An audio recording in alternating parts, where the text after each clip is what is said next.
अब इसका ये जो क्वेश्चन हम डिस्कस कर रहे हैं, ये सारे क्वेश्चंस आपके पूर्व के एग्जाम्स में आए हुए हैं। संविधान निर्माण वाला टॉपिक हमने पूरा किया था, उसके बाद ये क्वेश्चंस जो मैं आपके लिए लेके आया हूं, ये क्वेश्चंस आपके पहले के एग्जाम्स में आए हुए हैं।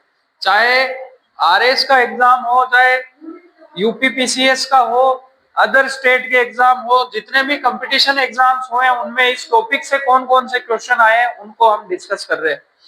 तो इसका पैटर्न अपना ये रहेगा कि मैं क्वेश्चन बताऊंगा, फिर आपके सामने ऑप्शन है, आपको बताना है कि इसका कौन सा आंसर सही है। अगर आप नहीं बता पाएंगे तो उसके बाद मैं बताऊंगा। ठीक है, बताएं पहले में संविधान सभा में सदस्यों का चुनाव किस प्रकार हुआ था।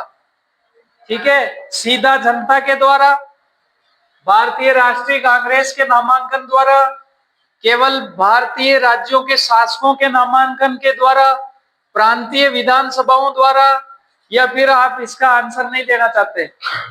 एक नया ऑप्शन और आता ना, अनुत्तरित वाला। बताओ बताओ। ऑप्शन ए गलत है,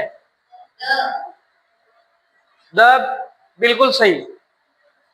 प्रांतीय विधानसभाओं के द्वारा, मैंने बताया था ना, प्रांतीय विधानसभाओं के द्वारा अप्रत्यक्ष रूप से एकल संक्रमणीय मत पद्धति के द्वारा जो है सदस्यों का निर्वाचन हुआ था।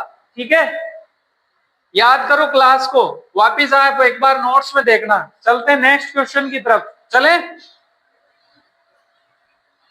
कैबिनेट मिशन योजना के अंतर्गत संविधान निर्मात्री परिषद में प्रत्येक प्रांत को आवंटित सदस्य संख्या निर्धारित करने के लिए एक प्रतिनिधि लगभग कितनी जनसंख्या के अनुपात में था। बताओ, जोर से बताओ।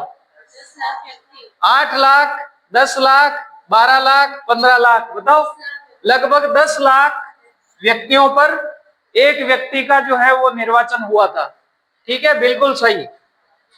नेक्स्ट चलते हैं, क्वेश्चन नंबर 3। एक निर्वाचित संविधान सभा द्वारा सर्वप्रथम भारत के संविधान का निर्माण करने का प्रस्ताव किसके द्वारा किया गया था। बताओ, साइमन कमीशन द्वारा, भारत शासन अधिनियम 1935 द्वारा, क्रिप्स मिशन द्वारा, या फिर ब्रिटिश कैबिनेट के डेलीगेशन द्वारा। देखो, थोड़ा सा जोर डालना पड़ेगा इस क्वेश्चन पे। बताओ, क्रिप्स मिशन मैंने बताया था ना कि क्रिप्स मिशन ने आपके मुस्लिम लीग को भी एक लिमिट तक सेटिस्फाई कर दिया था। क्यों किया था कि क्रिप्स मिशन में यह योजना थी कि जो मुस्लिम लीग के सदस्य हैं उनको भी प्रतिनिधित्व दिया जाएगा, उनके लिए बकायदा सीटें आरक्षित की थी नहीं की थी, लेकिन वो प्रदर्शन पूरा सही से नहीं कर पाए थे। चलते नेक्स्ट क्वेश्चन पर। स्वतंत्र भारत की संविधान सभा के अध्यक्ष थे। बताओ, कौन थे अध्यक्ष। डॉक्टर राजेंद्र प्रसाद, सही। नेक्स्ट चलते हैं, ये डॉक्टर राजेंद्र प्रसाद तो स्थायी अध्यक्ष थे, अस्थायी अध्यक्ष कौन थे, कोई बता पाएंगे। अस्थायी अध्यक्ष कौन थे। सच्चिदानंद सिन्हा, अपन ने बात की थी। चलो ठीक है, नेक्स्ट चलते हैं। निम्नलिखित में से संविधान सभा के संबंध में कौन सा कथन सही नहीं है। संविधान सभा वयस्क मताधिकार पर आधारित थी, संविधान सभा प्रत्यक्ष निर्वाचन का परिणाम थी, संविधान सभा बहुदलीय निकाय थी, संविधान सभा ने अनेक समितियों के माध्यम से काम किया। बताओ कौन सा गलत है। इसी तरह का पैटर्न अभी के एग्जाम्स में आपको देखने को मिल रहा है। अभी सीधे सीधे क्वेश्चन नहीं आएंगे, इस तरह के प्रश्न आएंगे। बताओ, संविधान सभा वयस्क मताधिकार पर आधारित थी क्या। अभी अपन ने चर्चा की, कहां से थी, नहीं थी, अवयस्क मताधिकार के आधार पर थी ना।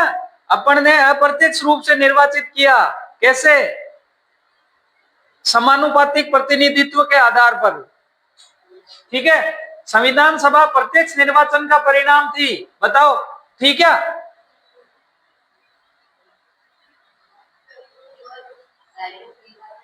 बताओ, बहुदलीय निकाय थी, बिल्कुल सही है। संविधान सभा ने अनेक समितियों के माध्यम से काम किया, यह भी सही है। बताओ इसमें दो ऑप्शन। संविधान सभा प्रत्यक्ष निर्वाचन का परिणाम थी, ये सही है, और ये असत्य पूछ रहा है, सही नहीं है, तो ये सही नहीं है। प्रत्यक्ष निर्वाचन का परिणाम नहीं होके अप्रत्यक्ष निर्वाचन का परिणाम थी। ठीक है, चले नेक्स्ट। चलो प्रश्न 6, भारतीय संविधान सभा की स्थापना की गई थी, बताओ।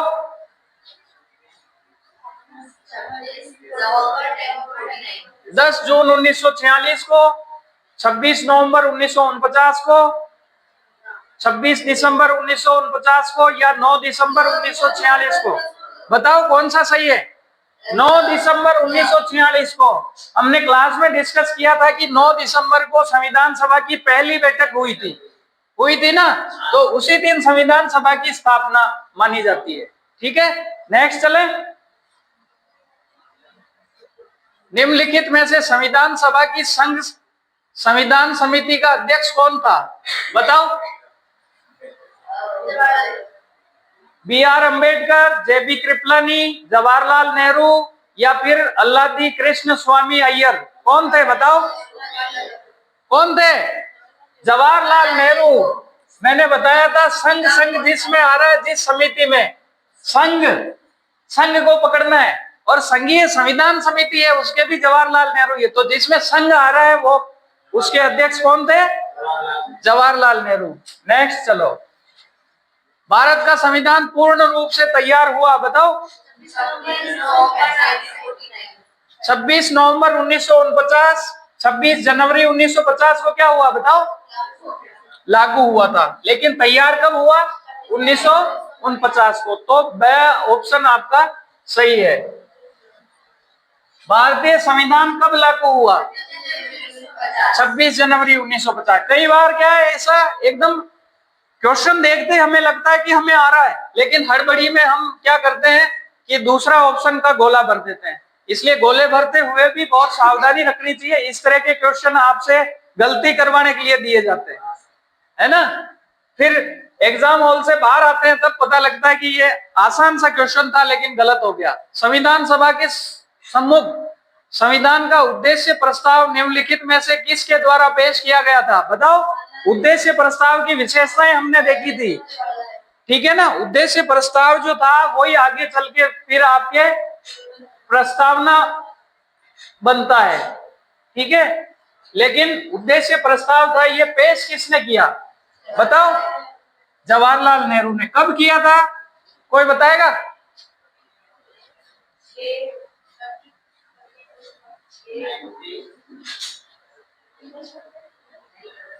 भारतीय संविधान सभा की प्रारूप समिति के अध्यक्ष थे, बताओ। प्रारूप समिति के सी राजगोपालाचारी, डॉक्टर सच्चिदानंद सिन्हा, डॉक्टर राजेंद्र प्रसाद, या डॉक्टर भीमराव अंबेडकर? प्रारूप समिति पूछ रहा हूं मैं, भीमराव अंबेडकर। ये महत्वपूर्ण समिति थी, ठीक है, जो संविधान का प्रारूप बनाने के लिए कितने सदस्य थे बताओ? 6 सदस्य थे और एक ही अध्यक्ष थे, तो कुल कितने हो गए? 7 थे, ठीक है। नेक्स्ट आ जाओ, question number 12। Doctor B R. Ambedkar की अध्यक्षता में संविधान सभा की प्रारूप समिति में कुल कितने सदस्य थे? कुल कितने थे? 7। कुल पूछ रहा है, कुल तो 7 है। अगर ये पूछते हैं कि सदस्य अध्यक्ष के अलावा सदस्य कितने थे, तो कुल पूछ रहा है तो 7 आंसर ही सही है, ठीक है। Question number 13। संविधान सभा द्वारा डॉक्टर बी.आर. अंबेडकर की अध्यक्षता में प्रारूप समिति का गठन निम्नलिखित में से कब किया गया बताओ? 13 दिसंबर 1946, 22 जनवरी 1947, 3 जून 1947, या 29 अगस्त 1947? शाबाश, वेरी गुड, 29 अगस्त 1947, ठीक है। याद तो है आपको? मतलब संविधान सभा की प्रांतीय संविधान समिति का अध्यक्ष कौन था? प्रांतीय संविधान समिति के अध्यक्ष कौन थे बताओ? Sardar Patel, Rajendra Prasad, Jawaharlal Nehru, B are Ambedkar. बताओ कौन थे? सरदार पटेल। नेक्स्ट चलते हैं। किस वर्ष भारत के राष्ट्रगान को अपनाया गया? बताओ। राष्ट्रगान को किस वर्ष अपनाया? तारीख मैंने तारीख भी लिखाई थी। 47 में तो संविधान ही नहीं बना था। राष्ट्रगान को अपनाया था जब संविधान सभा की अंतिम दौर की बैठकें चल रही थी। याद करो 1950। Question number 16। भारतीय संविधान को अपनाया गया था, किसके द्वारा अपनाया? संविधान सभा के द्वारा, ब्रिटिश संसद के द्वारा, गवर्नर जनरल द्वारा या भारतीय संसद द्वारा?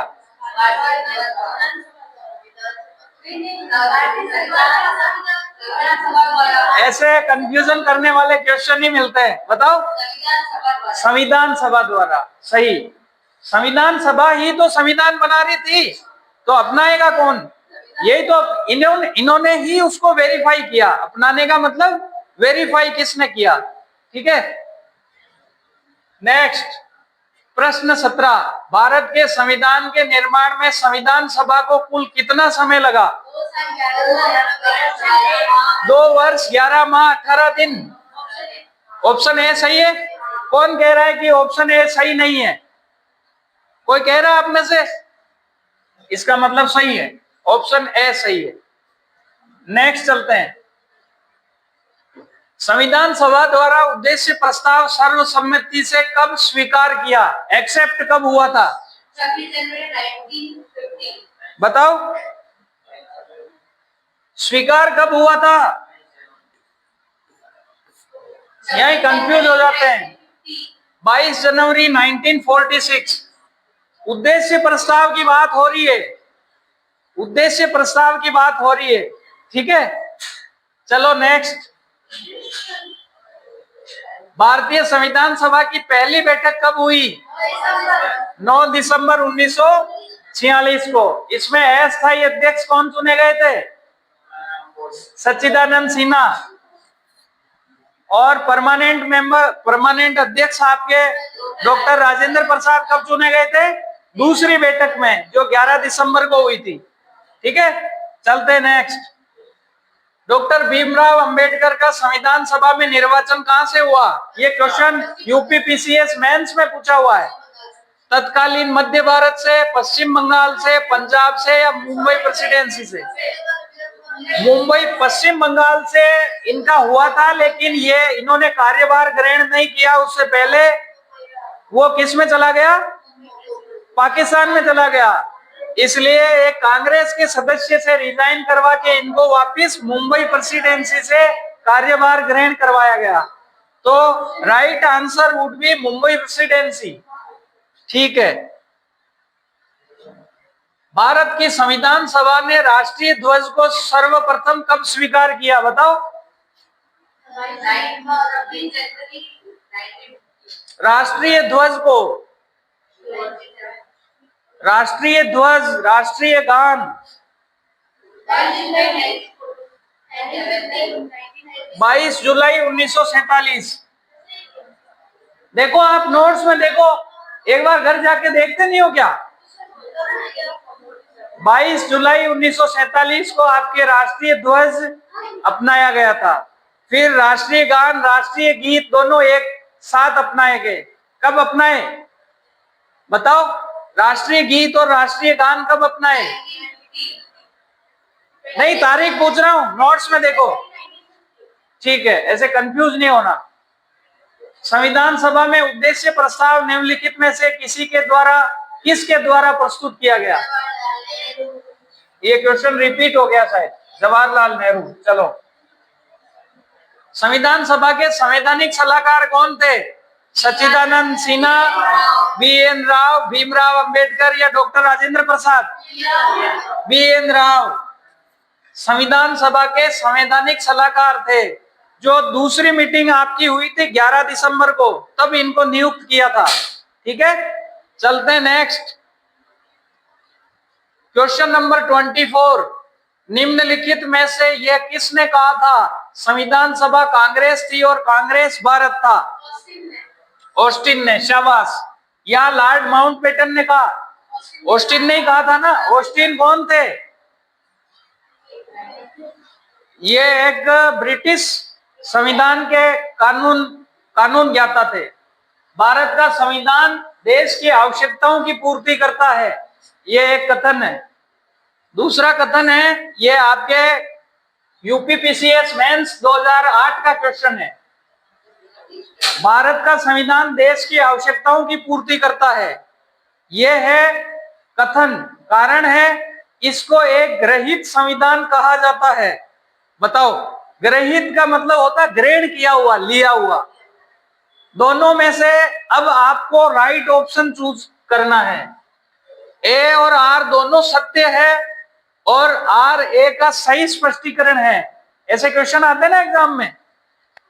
बी ऑप्शन है, ए और आर दोनों सत्य है परंतु आर ए का सही स्पष्टीकरण नहीं है। तीसरा ऑप्शन है, ए सही है परंतु आर असत्य है। चौथा ऑप्शन है, ए गलत है परंतु आर सही है। मतलब दोनों चीजें सही है। बातें तो दोनों सही है, क्योंकि अपन ने लगभग 60 संविधानों को, 60 देशों के संविधानों को छान करके अपने संविधान को बनाया। मतलब ग्रहित तो है, कुछ चीजें तो हमने ली है। देश की आवश्यकताओं की पूर्ति करने के लिए तो संविधान बनाया है, तो बातें तो दोनों ठीक है। लेकिन अब ये क्या है कि एलिमिनेशन जो प्रोसेस होता है उससे ये क्वेश्चन होगा। यानी ये तो आपका बिल्कुल ही सही नहीं है, क्योंकि दोनों बातें ठीक है। इसमें भी एक गलत बता रहा तो ये भी सही नहीं है। अब इनमें आपको थोड़ा सा जोर लगाना पड़ेगा। बताओ, सही स्पष्टीकरण है क्या? नहीं है सर। नहीं है। शाबाश। तो ऑप्शन बी आपका सही हो जाएगा, क्योंकि आवश्यकताओं की पूर्ति कर रहा है, इसलिए ग्रहित थोड़ी है। ग्रहित तो हमने अपनी जो अच्छी चीजें थी उनको अपनाने के लिए बनाया था। ठीक है, नेक्स्ट चलते हैं। अब ये मैच करने वाला क्वेश्चन है, देखना। कई बार मैच करने वाले क्वेश्चन इसलिए आपको उलझाने के लिए आते हैं, जबकि एक ऑप्शन कोई भी आपको एक फैक्ट आ रहा होता है तो पूरा क्वेश्चन सही हो जाता है। वैसी कुछ चीज यहां पर है। आरएस आरटीएस 2013 में पूछा हुआ है। सूची को इससे सुमेलित करनी है। ठीक है, ए बता रहा है संविधान सभा के पहले उपाध्यक्ष। संविधान सभा के पहले उपाध्यक्ष, संविधान सभा के पहले उपाध्यक्ष बताओ कैसे काम करेगा ये। संविधान सभा के पहले उपाध्यक्ष कौन होगा इसमें? मैंने दो नाम बताए थे, दो उपाध्यक्ष थे। एच.सी. मुखर्जी। बी है प्रारूप समिति के मूलतः एकमात्र कांग्रेसी सदस्य। ये कुछ भी नहीं आ रहा, ठीक है, इसको छोड़ते जाओ आप। राजस्थान का अपन ने अभी देखा नहीं, अपन आगे देखेंगे। राजस्थान की रियासतों का प्रतिनिधित्व करने वाले संविधान सभा के सदस्य, संघ संविधान समिति के अध्यक्ष। अपने को दो फैक्ट आ रहे हैं, कौन से? संघ संविधान समिति के अध्यक्ष ये आ रहा है और उपाध्यक्ष आ रहा है। उपाध्यक्ष कौन थे बताओ? एच.सी. मुखर्जी थे ना। तो ए में 4 और ए में 4 किसी में है ही नहीं, फालतू टाइम ही खराब नहीं करना। यानी संविधान सभा के पहले उपाध्यक्ष जो थे ये कौन थे? मुखर्जी थे ना। अपन को मैच करना है इसमें। इस तरह के क्वेश्चन में कंफ्यूज क्यों हो रहे हो? मैच करना है और वापस एबीसी ऑप्शन में आपको सही मैच करना है, कौन सा सही है। ठीक है, तो ये ए है, ए कथन है, और एच.सी. मुखर्जी 4 वाले में जो दिया हुआ ना, ये सही मैच हो रहा है। अब ए ऑप्शन के अंदर, ए के अंदर आपके 4 और कहीं आ रहा है क्या? एच.सी. मुखर्जी के बारे में और कहीं कुछ दे रखा है क्या इसमें? तो ये सीधा एक फैक्ट आपको आता है और क्वेश्चन सही हो गया। समझ गए? इस तरह के क्वेश्चन कई बार घबराने वाली बात नहीं होती है। अगर आपको संघ संविधान समिति के अध्यक्ष के बारे में पता है, डी में 2 है ना, तो भी सही हो जाएगा।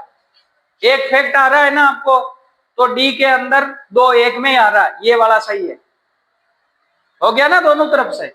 चलो नेक्स्ट, भारत की संविधान सभा की अंतिम बैठक की सही तिथि को बताइए। यूपीपीसीएस 2018। 26 नवंबर 1949, 5 दिसंबर। बताओ अंतिम बैठक, अंतिम बैठक कब हुई थी? 24 जनवरी 1950। नेक्स्ट चलो, संविधान को 26 जनवरी के दिन लागू करने का निर्णय इसलिए लिया गया था क्योंकि कांग्रेस ने इस तिथि को 1930 में स्वतंत्रता दिवस के रूप में मनाया था। दूसरा है, इस तिथि को 1942 में भारत छोड़ो आंदोलन प्रारंभ किया गया था। शुभ दिन था, उपयुक्त में से कोई नहीं। शुभ दिन तो कुछ भी नहीं था। इसमें मैंने आपको क्लास में बताया था कि 1929 का लाहौर अधिवेशन था, उसमें हमने 26 जनवरी को स्वतंत्रता दिवस मनाने का निर्णय लिया था, तो उसको यादगार बनाने के लिए जो है अपनाया गया था। ठीक है। नेक्स्ट, भारतीय संविधान सभा के उद्घाटन अधिवेशन की अध्यक्षता किसने की? उद्घाटन अधिवेशन की अध्यक्षता बताओ। जवाहरलाल नेहरू ने कहां से की? अध्यक्षता की बात हो रही है, अध्यक्षता। पहले अध्यक्ष कौन थे? राजेंद्र प्रसाद तो स्थायी थे, और दूसरे अधिवेशन, पहले अधिवेशन की बात हो रही है। उद्घाटन अधिवेशन मतलब पहला अधिवेशन, तो पहले अधिवेशन के सच्चिदानंद सिन्हा थे। ऐसे कंफ्यूज नहीं होना है। संविधान सभा द्वारा स्थापित मौलिक अधिकारों और अल्पसंख्यकों हेतु सलाहकार समिति के अध्यक्ष कौन थे? बताओ। मौलिक अधिकार और BN राव नहीं थे, BN राव नहीं थे। इसकी वापस मैंने आपको 3-4 उप समितियां बताई थी नहीं बताई थी? याद करो। मौलिक अधिकारों से संबंधित, अल्पसंख्यक के अधिकारों से संबंधित बताई थी ना? याद करो वापिस क्लास को। Sardar Patel, very good. Next, निम्नलिखित में से कौन संविधान प्रारूप समिति के सदस्य थे? ये आपके कुछ सदस्यों के नाम दे रखे हैं, इनमें से प्रारूप समिति के सदस्य कौन थे? 7 सदस्य थे ना? उनमें से इनमें से कौन कौन थे बताओ? गोपाल स्वामी थे, अल्लादी कृष्ण स्वामी अय्यर भी थे, सरदार पटेल, जवाहरलाल नेहरू, ये थे क्या? सरदार पटेल नहीं थे और जवाहरलाल नेहरू भी नहीं थे। तो सही आंसर क्या हो जाएगा? N गोपाल स्वामी थे, अल्लादी कृष्ण स्वामी अय्यर थे, तो 1 और 3 आपका सही आंसर हो जाएगा। किसने कहा था कि संविधान सभा कांग्रेस थी और कांग्रेस भारत था? ऑस्टिन, शाबाश। नेक्स्ट, भारतीय इतिहास के संदर्भ में प्रांतों से संविधान सभा के सदस्य, प्रांतों से जो संविधान सभा के सदस्य थे ना, उनको कैसे लिया? पहले भी हमने इस पे चर्चा की है, बताओ। प्रांतों के लोगों द्वारा सीधे निर्वाचित हुए थे, भारतीय राष्ट्रीय कांग्रेस तथा मुस्लिम लीग द्वारा नामित हुए थे, या प्रांतीय विधानसभाओं द्वारा निर्वाचित हुए थे, या सरकार द्वारा संवैधानिक मामलों में उनकी विशेषज्ञता के लिए लिए थे? बताओ। सी सही है, प्रांतीय विधानसभाओं से ही तो लिए थे। जो आप बता रहे हैं, जो आपके दिमाग में चल रहा है, वो हमने संविधान सभा की समितियां बनाई थी, उनमें कुछ मेंबर्स लिए थे विशेषज्ञ, तो लेकिन जो परमानेंट मेंबर्स थे वो विधानसभाओं द्वारा निर्वाचित हुए थे। नेक्स्ट, निम्नलिखित में से संविधान सभा के बारे में गलत कथन कौन सा है? ठीक है, इसी तरह का पैटर्न, इसी तरह के क्वेश्चंस आपके आने वाले हैं। इसने समितियों की मदद से काम किया जिसमें प्रारूप समिति महत्वपूर्ण थी, बात ठीक है, सही है।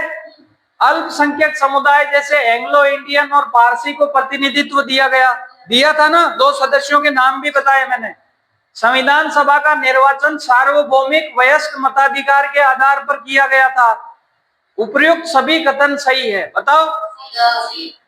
सही है, संविधान सभा का निर्वाचन सार्वभौमिक वयस्क मताधिकार के आधार पर नहीं किया। अभी तो अपन ने चर्चा की थी पहले, इनडायरेक्ट अप्रत्यक्ष रूप से समानुपातिक प्रतिनिधित्व के द्वारा किया गया था। ठीक है, नेक्स्ट चलते हैं। संविधान सभा में एंग्लो इंडियन सदस्य कौन थे? फ्रैंक एंथनी, शाबाश। नेक्स्ट, निम्नलिखित में से कौन सी एक उद्देश्य प्रस्ताव की विशेषता नहीं थी? है ना, उद्देश्य प्रस्ताव की विशेषताएं आपको मैंने बताई थी। भारत एक स्वतंत्र संप्रभु गणराज्य घोषित थी ना। दूसरा, भारत संघ का निर्माण थी। अल्पसंख्यकों, पिछड़ों और जनजातीय क्षेत्र के लोगों को पर्याप्त सुरक्षा, ये ठीक नहीं थी? थी। इसमें विश्व शांति और मानव कल्याण की चर्चा शामिल नहीं थी? थी ना। एग्जाम्पल भी दिया था कि कहीं बाढ़ आती है तो भारत राहत सामग्री ले जाता है, तो ये आपके शामिल नहीं थी, मतलब सही आंसर ये हो जाएगा, क्योंकि ये क्या पूछ रहा है आपको? विशेषता नहीं थी पूछ रहा है। नेक्स्ट चलो, निम्नलिखित में से प्रारूप संविधान की जांच के लिए विशेष समिति के अध्यक्ष कौन थे? प्रारूप जो बनाया गया था उसके वापस जांच के लिए एक समिति बनी हुई थी, इसके सदस्य कौन थे बताओ? कौन थे? जवाहरलाल नेहरू थे, मैंने लिखा है आपको। ठीक है, जवाहरलाल नेहरू वापस प्रारूप समिति जो है, विशेष समिति बनाई थी जो प्रारूप था संविधान का, उसकी वापस जांच, रीचेकिंग के लिए। नेक्स्ट चलते हैं। 26 नवंबर 1949 को अपनाए गए, ये थोड़ा सा टाइपिंग एरर है, अपनाए गए संविधान में एक प्रस्तावना, 395 अनुच्छेद और 8 अनुसूचियां थी। ठीक है, एक प्रस्तावना, 250 अनुच्छेद, 8 अनुसूचियां थी। एक प्रस्तावना, 395 अनुच्छेद और 12 अनुसूचियां थी। एक प्रस्तावना, 425 अनुच्छेद और 8 अनुसूचियां थी। कौन सा सही है? ऑप्शन ए सही है, बिल्कुल ठीक है। नेक्स्ट चलते हैं।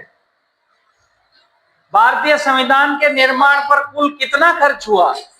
आते हैं ना इस तरह क्वेश्चन, आते हैं बकायदा, बताओ।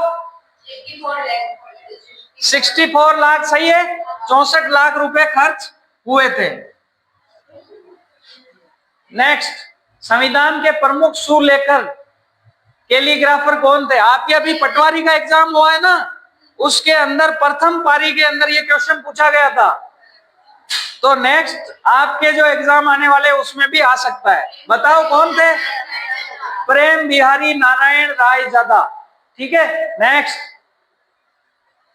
भारत के मूल संविधान की रचना सुलेखक द्वारा किस भाषा में की गई? मूल संविधान जो है उसकी हिंदी भाषा और देवनागरी लिपि, अंग्रेजी भाषा और इटैलिक शैली, संस्कृत और देवनागरी लिपि, उपयुक्त सभी भाषाओं में कर दी। बताओ।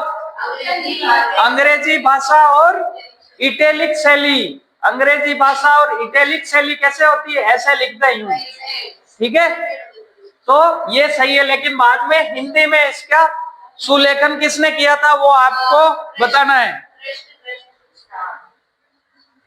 भारतीय संविधान के मुख्य प्रारूपकार अर्थात चीफ ड्राफ्टमैन कौन थे?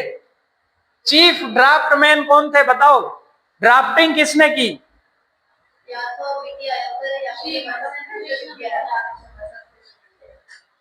LN. Mukherjee. L N. Mukherjee, check करो, ड्राफ्टिंग इन्होंने की पहले, वो तो सुलेखक थे, उन्होंने तो उसको जमा के लिखा। नेक्स्ट चलो, संविधान सभा के संबंध में निम्नलिखित में से असत्य कथन की पहचान कीजिए। संविधान सभा ने विधायिका का कार्य भी किया था ना। जब विधायिका का काम करते थे तब अध्यक्ष कौन थे? जी.वी. मावलंकर, शाबाश। संविधान सभा को ब्रिटिश संसद द्वारा भारत के संबंध में बनाए गए कानून को समाप्त करने या बदलने का अधिकार था ना। संविधान सभा ने विधायिका का कार्य नहीं किया क्योंकि संविधान सभा का गठन सिर्फ संविधान निर्माण के लिए किया गया था। संविधान सभा ने 1951-52 के आम चुनावों तक भारत की अंतरिम संसद के रूप में काम किया। आपको गलत कथन बताना है, असत्य बताना है, बताओ। हाँ बिल्कुल सही है। ऑप्शन से गलत है, ठीक है, क्योंकि इसने संविधान सभा के साथ साथ विधायिका का काम भी किया था। नेक्स्ट, निम्नलिखित में से संविधान निर्माण संबंधी समितियों में से संघ शक्ति समिति और संघीय संविधान समिति के अध्यक्ष कौन थे? ये तो आपको फैक्ट पहले ही मिल गया था। जवाहरलाल नेहरू थे, या जवाहरलाल नेहरू और सरदार पटेल? दो समितियां थी तो दो होने चाहिए ना। शाबाश शाबाश, हाँ, मतलब आपके कॉन्सेप्ट क्लियर होते जा रहे हैं। दोनों समितियों के ये एक ही सदस्य थे। नेक्स्ट चलते हैं, संविधान सभा का प्रतीक अथवा मुहर बताओ। बैल, शेर, घोड़ा, हाथी? हाथी, शाबाश। नेक्स्ट, क्वेश्चन नंबर 47, निम्नलिखित में से संविधान सभा की प्रेस दीर्घा समिति के प्रमुख कौन थे? लिखा है समितियों के अंदर, उषा नाथ सेन, जवाहरलाल नेहरू, नलिनी रंजन सरकार, या फिर सरदार पटेल? बताओ। उषा नाथ सेन, बिल्कुल सही। नेक्स्ट चलते हैं, निम्नलिखित कथनों पर विचार कीजिए। संविधान की प्रारूप समिति में कुल 7 सदस्य थे। संविधान की प्रारूप समिति का गठन 29 अगस्त 1947 को किया गया था। के.एम. मुंशी प्रारूप समिति के सदस्य थे।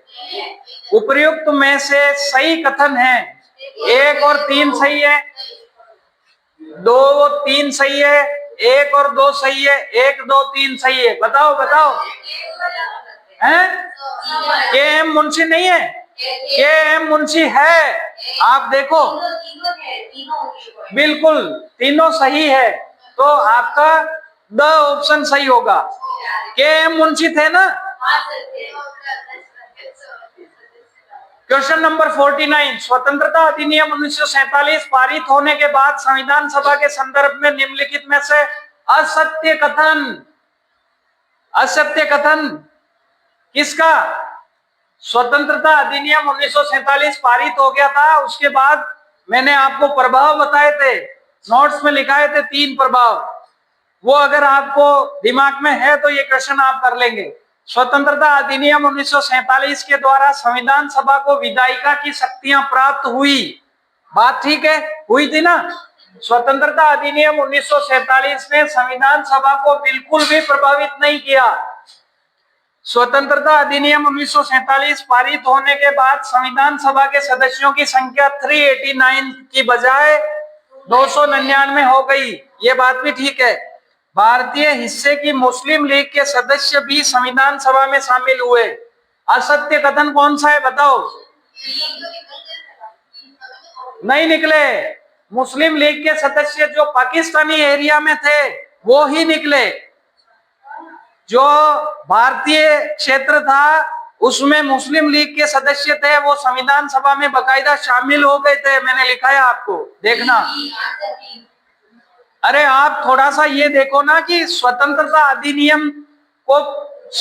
अधिनियम 1947 ने संविधान सभा को कैसे प्रभावित किया, ये तो मैंने आपको पढ़ाया। और ये क्वेश्चन कह रहा है, ऑप्शन क्या कह रहा है कि संविधान सभा को बिल्कुल भी प्रभावित नहीं किया था ना प्रभावित। तो ये बात ठीक है, ये गलत है। असत्य पूछ रहा है तो ये सही ऑप्शन हो जाएगा। ठीक है, चलो नेक्स्ट। इसी तरह के प्रश्न उलझाते हैं, हमें आते हुए भी हम गलत कर देते हैं। इस तरह के प्रश्न की अगर हम पहले से प्रैक्टिस कर लेते हैं तो अभ्यस्त हो जाते हैं। नेक्स्ट, संविधान सभा के चुनाव उपरांत भारतीय राष्ट्रीय कांग्रेस को कितनी सीटें प्राप्त हुई बताओ? 296, 15, 73 या 208? बताओ। 208 सही, बिल्कुल ठीक है।